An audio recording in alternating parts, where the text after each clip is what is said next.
یہی وہ دعوتی فریضہ ہے جس کے ذریعے ایمان تازہ ہوتا ہے، عمل کی رغبت پیدا ہوتی ہے، دلوں میں تقوی بیدار ہوتا ہے اور امت کا رشتہ دین سے جڑتا ہے۔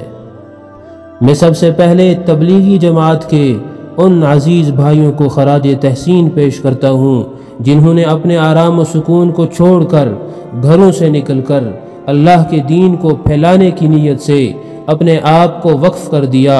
یقیناً آپ کی محنتوں سے لاکھوں انسانوں کے دل بدلے، بے عمل لوگ عمل والے بنے، غافل بندوں میں دین کی محبت جاگی۔ یہ کام بلا شبہ امت کی اصلاح کا ایک عظیم ذریعہ ہے اور اس کے اندر خیر، برکت اور اجر عظیم ہے۔ لیکن میرے عزیزو، کچھ باتیں ایسی ہیں جو ہم سب کے غور و فکر کی متقاضی ہیں۔ یہ باتیں کسی تنقید کے لیے نہیں بلکہ خیر خواہی، اصلاح اور محبت کے جذبے سے ہیں۔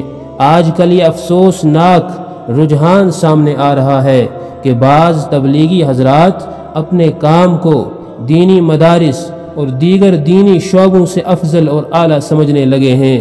کبھی خانقاہوں پر تنقید کی جاتی ہے، کبھی مدارس کے کام کو معمولی کہا جاتا ہے، بلکہ بعض اوقات تو مسجد میں عالم دین کی موجودگی میں خود کھڑے ہو کر بیان شروع کر دیا جاتا ہے، گویا عالم کی موجودگی بے معنی ہو۔ میرے بھائیوں، یہ طرز عمل کسی بھی صورت درست نہیں، یہ علماء کی ناقدری اور دین کے علمی نظام کی توہین کے مترادف ہے۔ یاد رکھیے، دین کے پھیلانے کے بے شمار ذرائع اور بے شمار راستے ہیں۔ کوئی شخص دینی مدرسے میں رہ کر پڑھتا یا پڑھاتا ہے، یہ بھی اللہ کا راستہ ہے، یہ بھی تبلیغ کا کام ہے۔ کوئی خانقاہی نظام کے ذریعے دلوں کی اصلاح میں لگا ہے، وہ بھی دین پھیلانے کا ایک عظیم ذریعہ ہے۔ کوئی تبلیغی جماعت کے ساتھ نکلتا ہے، وہ بھی دین کی خدمت کر رہا ہے۔ اور اسی طرح قلم کے ذریعے دین کا پیغام پہنچانا، کتابوں کی تصنیف و تالیف کرنا، علمی مضامین لکھنا، جمعہ کے خطبات میں اصلاحی گفتگو کرنا، درس قرآن و درس حدیث کے حلقے قائم کرنا، یہ سب بھی تبلیغ ہی کی مختلف صورتیں ہیں۔ صدیوں سے ہمارے فقہاء، محدثین اور مفسرین نے جو کتابیں، تفاسیر، شروح اور فقہی ذخیرے امت کو دیے ہیں، وہ دراصل قلم کے ذریعے ہونے والی تبلیغ ہے۔ اگر ان کا علمی و قلمی جہاد نہ ہوتا تو آج دعوت و تبلیغ کے میدان میں قرآن و حدیث کے معانی تک پہنچنا بھی ممکن نہ رہتا۔ اس لیے یہ سب راستے، یہ سب ذرائع دراصل ایک ہی منزل کی طرف جاتے ہیں، دین اسلام کی سربلندی، ایمان کی حفاظت اور امت کی اصلاح۔ میرے بھائیوں، اگر دینی مدارس نہ ہوں گے تو تبلیغ کی رہنمائی کون کرے گا؟ اگر علماء نہ ہوں گے تو صحیح و غلط کی تمیز کون سکھائے گا؟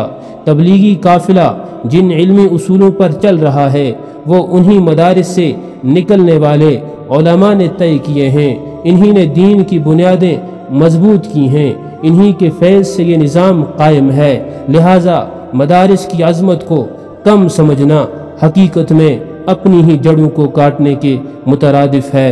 جس طرح آپ اللہ کے راستے میں نکلتے ہیں، قربانیاں دیتے ہیں، گھروں سے دور رہتے ہیں، اللہ کے دین کے غلبے کے لیے جد و جہد کرتے ہیں، بالکل اسی طرح مدارس کے طلباء و اساتذہ بھی گھروں سے دور رہ کر علوم نبویہ کی حفاظت اور اشاعت میں لگے ہیں۔ کیا یہ اللہ کا راستہ نہیں ہے؟ یقیناً یہ بھی اللہ کا ہی راستہ ہے، بلکہ اسی علم کی بنیاد پر تو سارا دین باقی ہے۔ البتہ ایک بات خاص طور پر سمجھنے کی ہے کہ تبلیغ میں اگر کوئی عالم دین شریک ہو تو وہ کھل کر بیان کرے، علمی انداز میں ہر موضوع پر روشنی ڈالے، امت کی درست رہنمائی کرے، اور یہ اس کا حق ہے اور اس سے امت کو فائدہ پہنچے گا۔ لیکن جو حضرات عام عوامی سطح کے ساتھی ہوتے ہیں، جو غیر عالم ہوتے ہیں، ان کو چاہیے وہ اپنے مقررہ نصاب یعنی 6 نکات کے دائرے میں رہ کر بات کریں، وہ 6 نمبر سے باہر نہ آئیں۔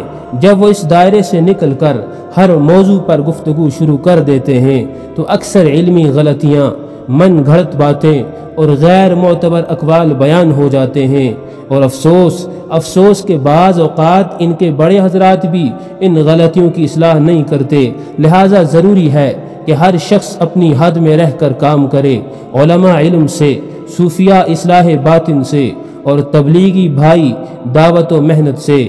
اور یاد رکھیے، دین کے تمام کام ایک ہی درخت کی شاخیں ہیں، کسی ایک شاخ کو کاٹ دینے سے درخت مکمل نہیں رہتا، اس لیے ایک دوسرے کے کام کی قدر کیجیے، تعصب و غرور سے بچیے، اور دین کے تمام ذرائع کو اللہ کی عطا سمجھ کر ان کی عزت کیجیے۔ جو یہ سمجھتا ہے کہ صرف میرا راستہ ہی نجات کا ذریعہ ہے، صرف میرا راستہ ہی نجات کا ذریعہ ہے، وہ دراصل اپنے ہی راستے کی حقیقت کو محدود کر دیتا ہے۔